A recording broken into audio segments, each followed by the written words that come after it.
વાત કરીએ મેષ રાશિની. અલય અક્ષર છે તો મેષ રાશિવાળા જાતકો માટે આજનો દિવસ કેવો રહેશે? કામકાજની અંદર આજે થોડો કદાચ ઉચાટ દેખાય તેવી સંભાવનાઓ દેખાઈ રહી છે અને ઉચાટના કારણે ઉશ્કેરાટ થાય અને ઉશ્કેરાટના કારણે વાણીમાં કોઈ દોષ લાગે તો આ દોષ ન થાય એના માટે થોડું ધ્યાન રાખવું પડશે. બીજું, આવા બધા પ્રસંગો શેના કારણે થાય કે કોઈ કામ ના ગમતા હોય, વિવાદિત કાર્ય હોય તો બને ત્યાં સુધી વિવાદિત કાર્યોથી આજના દિવસ માટે દૂર રહેજો. ખાસ કરી તબિયતની બાબતમાં કાળજી રાખજો. વધારે સારી સફળતા આ પ્રમાણે કરવાથી પ્રાપ્ત થવાની છે. હવે વાત કરીએ બીજી રાશિ એટલે વૃષભ રાશિની. અક્ષર જેના બહુ છે તો વૃષભ રાશિવાળા જાતકોને થોડીક માનસિક ચિંતાઓ રહેશે આજે. ખાસ કરી પતિ પત્નીના વિચારોમાં થોડી અસમાનતા આજના દિવસ માટે દેખાય તેવા યોગ બની રહ્યા છે. કામકાજની અંદર જે સહયોગ મળવો જોઈએ કદાચ થોડોક ઓછો મળે, મતલબ જાતે કામકાજ કરવું પડશે. પરિવારની વિરુદ્ધ જઈ અને બને ત્યાં સુધી કોઈ કામ કરવું નહીં. આ વસ્તુને પણ ધ્યાનમાં રાખવી પડશે. આ પ્રમાણે કરશો તો ચોક્કસ સારો લાભ થશે. મિથુન રાશિ. ક, છ અને ઘ અક્ષર છે મિથુન રાશિના જાતકો. મિત્રો, કામના ભારને હળવો કરી શકાય એવા યોગ આજના દિવસ માટે ચંદ્રબળના આધારે મિથુન રાશિના જાતકોને દેખાય. સહકર્મચારીઓના સંબંધોની અંદર આજના દિવસ માટે તમને એક સારો સુધારો જોવા મળશે. નાના સાથીઓથી થોડું સંભાળીને કામકાજ કરવાનું પડશે, એમને સંભાળવા પડશે. કારણ ઘણી વખત તમારા ઉપર કોઈ આશ્રય રાખતા હોય ત્યારે તમારે મોટું થવું એ પણ એક મહાનતા છે. સંતાનોના પ્રશ્નમાં કદાચ આજના દિવસ માટે થોડી હળવાશ અનુભવાશે. સારા પ્રસંગો નિર્માણ થાય સંતાનોની સુખાકારી માટેના એવા યોગ પણ આજે બની રહ્યા છે. જય ગણેશજીની. ડ અને હ અક્ષર છે એવા કર્ક રાશિવાળા જાતકો માટે આજે કેવો દિવસ રહેશે? એક તો કારણ વગરના વાદ વિવાદથી દૂર રહેવું જરૂરી છે. આપણી પાસે આવડત છે, બુદ્ધિ છે, બધું સાચું, પણ સમય સારો ના હોય એટલે કોઈની સાથે વાદ વિવાદ કરીએ ને કારણ વગરના દુઃખ આપણા ભાગમાં જ આવે.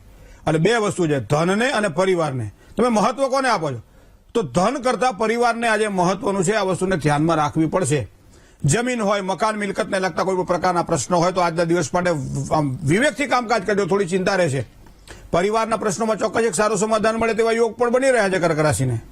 સિંહ રાશિની વાત કરીએ. મ અને ટ જેના અક્ષર છે તો સિંહ રાશિવાળા જાતકો માટે જો આજની વાત કરવામાં આવે તો ચિંતા અને વ્યથાઓ આજે હળવી બનશે. ખાસ કરી પરચુરણ એટલે નાના મોટા કામકાજ કરવાવાળા જે વ્યક્તિઓ છે એના માટે તો લાભ ખૂબ સારો દેખાઈ રહ્યો છે.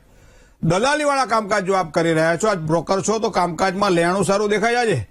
પણ બને ત્યાં સુધી કોઈ કામમાં ઉતાવળ કરવી નહીં. ધીમે ધીમે કામકાજ કરવું અને એ પ્રમાણે સફળતા તરફ આગળ વધવું. કન્યા રાશિ.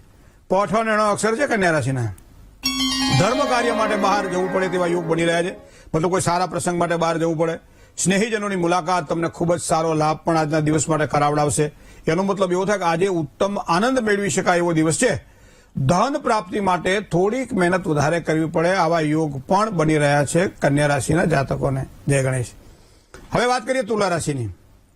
ર અને ત જેના અક્ષર જેવા તુલા રાશિવાળા જાતકોને કામકાજમાં સારી અનુકૂળતા આજના દિવસ માટે દેખાશે. તબિયતની બાબતમાં આમ તો કાળજી રાખો છો પણ થોડી વિશેષ કાળજી આજના દિવસ માટે રાખજો. કામ ગમે એટલું હશે છતાંય તમારા ચહેરા પર પ્રસન્નતા દેખાશે. તમારા આનંદમાં અભિવૃદ્ધિ થવાની અને ખાસ કરી જે ઈચ્છાઓ મનોકામનાઓની છે પૂર્તિના સારામાં સારા યોગ આજના દિવસ માટે બની રહે. હવે વાત કરીએ વૃશ્ચિક રાશિની. ન અને ય અક્ષર છે વૃશ્ચિક રાશિના જાતકો. ઘણી વખત ભેંસના શિંગડા ભેંસને ભારે.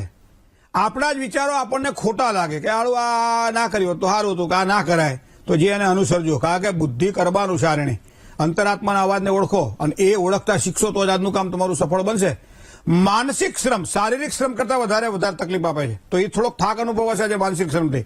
ગણતરીપૂર્વક કામકાજ નહીં થાય એનું પણ થોડું ધ્યાનમાં રાખજો. વધારેમાં વધારે પ્રયત્ન સર્વનાશે સમુત્પન્ન અર્ધ ત્યજતી પંડિતા. 50% કામ પણ જો સારા થઈ જાય તો સમજી લો સારી પરિણામ આપણને પ્રાપ્ત થવાનું છે. હવે વાત કરીએ નવમી રાશિ. ધન રાશિ નવમી રાશિ છે. ફ, ધ, ફ અને ઢ જેના અક્ષર છે. કોઈ પણ નિર્ણય લેવામાં મિત્રો બને ત્યાં સુધી આજના દિવસ માટે ઉતાવળ ન થાય એનું ધ્યાન રાખજો. વાણી વ્યવહારમાં થોડી નમ્રતા પણ રાખવી પડશે. સગા સંબંધીઓમાં એક થોડોક તણાવ દેખાશે આજના દિવસ માટે. પણ આવા તણાવપૂર્વક કોઈ સંબંધો હોય તો થોડું હાચવી લેવાનું. હાચવી લેશો તો વધારે સારી સફળતા મળશે. જય ગણેશ. મકર રાશિની વાત કરીએ. ખ અને જ અક્ષર છે એવા મકર રાશિવાળા જાતકો માટે આજનો દિવસ કેવો રહેશે?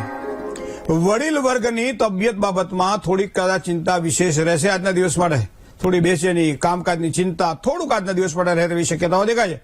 અગત્યના નિર્ણયો કરવાના હોય ત્યારે સાચવીને કરવા. કામકાજમાં થોડું સંભાળીને કામકાજ કરવાનું રહેશે. સારી સફળતા પ્રાપ્ત થશે. વાત કરીએ કુંભ રાશિની. ગ અને સ જે છે કુંભ રાશિ છે. ઘણી વખત આપણો લાગણીશીલ સ્વભાવ આપણને આનંદ પણ કરાવડાવે, સંતોષ પણ આપે અને ક્યારેક ક્યારેક વધારે પડતી લાગણી વ્યક્તિને દુઃખી પણ કરતી હોય છે. તો આ ન થાય એના માટે આજે ધ્યાન રાખવું પડશે. થોડા વ્યવહારુ બનતા શીખવું પડશે. ભાગ્યોદય માટે તો ઉત્તમ તકો દેખાઈ જ રહી છે. નજીકના સગા હોય, નજીકના મિત્રો હોય એને મળી લેજો. આજે મળવાના યોગ છે અને મળશો તો ખૂબ જ તમારી આનંદમાં અભિવૃદ્ધિ થશે. હવે વાત કરીએ મીન રાશિની.